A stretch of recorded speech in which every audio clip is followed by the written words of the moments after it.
gets it to Mullin. Three-point country. He's made all four that he's tried out there tonight.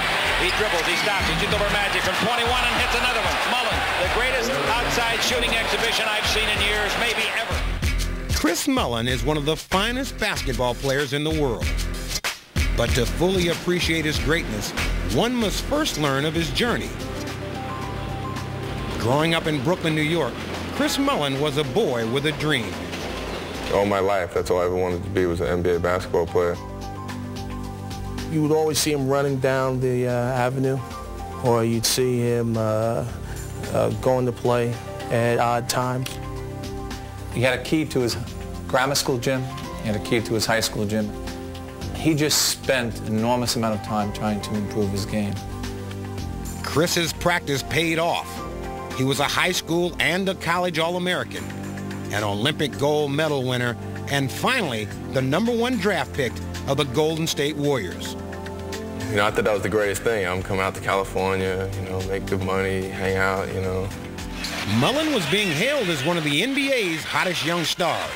His life was beginning to change. I always would put other things behind basketball and working out. That was always my priority. Little by little, the tables were being turned, you know. Once in a while, I'd say, I'm not going to work out tonight. I'll just go out and hang out. To the point where I was really, you know, get out of shape, and then you don't feel like playing because, you know it's going to hurt, you know. And so going out on the court became a chore. He was overweight.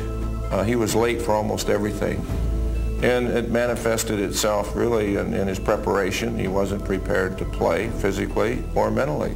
And I always had good direction since I was a kid. Early in my NBA career, you know, I got sidetracked and kind of got away from what was being good to me. During his third disappointing season in the league, Chris Mullin checked into an alcohol rehabilitation center. Maybe that's what I needed to wake myself up. Here's Chris Mullin making his first appearance in a game in over a month. 48 days later, Chris returned. He had a new start and his old attitude. The one reason that I became a good basketball player was my work ethic. After I went through alcohol rehab, I'm just back to the way Chris has always been, the way I've always been, and things have turned around. It's stolen by Mullin. He leaves Skiles in the dust. He hurdles over a kite and puts it down. What he's done to this franchise is he's created a work level unprecedented in sports. Nearly stolen by Mullin, disrupting things, stolen early ahead. Less than a second, got it! Once again approaching the game with a consuming passion, Mullin has become the superstar that he always seemed destined to be. Mullin, through the leg, through McDaniel, through the hoop. The Warriors down 2 points. Here goes Mullin. Draws the crowd all the way to the basket. Got it! What a remarkable play by Mullin! For Mullin, having been named to the Olympic team is an accomplishment of special triumph and perspective. I set a goal, and I get there, and I knock it down, then I move it ahead. So now I just keep looking ahead. There's no finish line. I believe that he is simply one of the smartest players to ever play this game. He's one of my favorite guys of all time. He has a phenomenal understanding about the game of basketball. It feels like we've never been apart, really. You know, Chris and I have developed a tremendous relationship ever since I signed to go to St. John's. Just taking me under his wing as a young kid, thinking I was good, but not really having a clue about what it took to get to this level. And that's how our friendship started. We used to play one-on-one. If we'd play full court with the guys, we'd stick around after that and play one-on-one. Working out with one another when nobody else was in the gym. The respect that we had for one another. Jack was always a guy that was either there early, staying late, or finding me on campus, say, listen, when are we working out? You know, he's always wanted to get better. Compete, and always find a way to win. Always took a look in the paper and watched what did Mo do.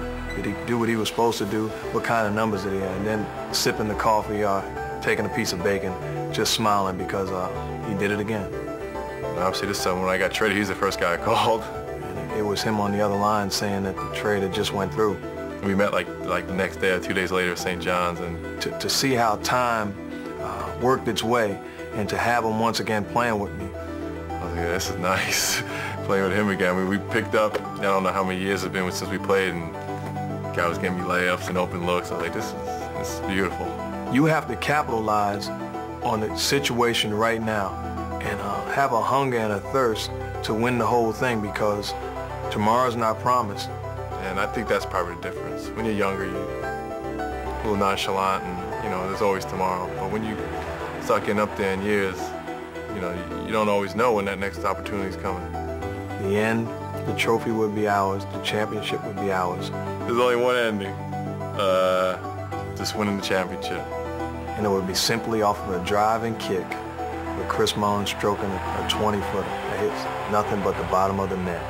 You know, being in that locker room, looking him dead in the eye and just giving him a big hug. Before the hug, we probably would just look at each other and just laugh, because people don't understand. They might think it just happened that night, but it actually started 15 years ago in Alumni Hall with nobody else in the building but both of us.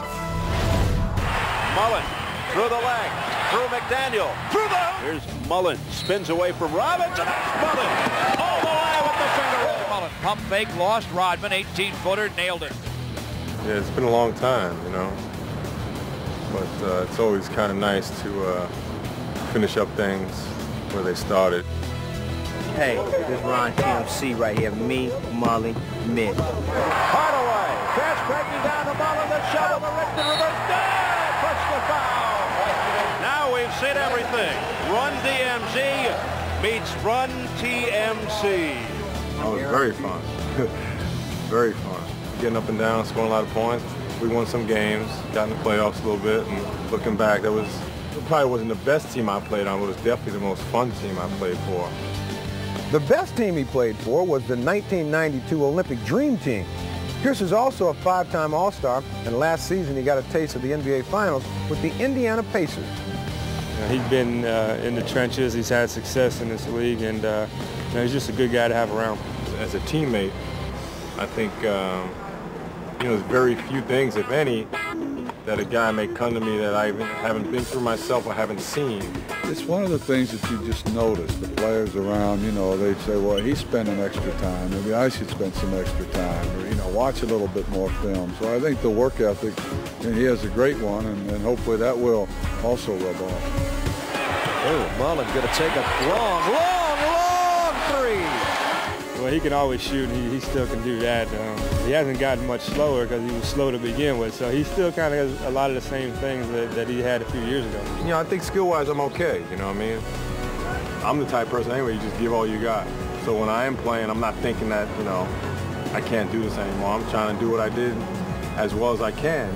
Here's Mullin, spins away from Robbins, and there it goes! Hopefully a few nights, got a few flashbacks, Mullin loops it down to Mullin. What a play to cap it to himself. That was awesome. If I had something left to give, I wanted to give it to the organization, the fans here, because I felt like they had given me a lot. You get a look at Chris Mullin, coming back 16 years in the league. A man who's played more games in a Warrior uniform than anyone else.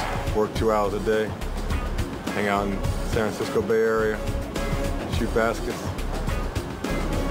Kind of looked around for a better job. I couldn't find any.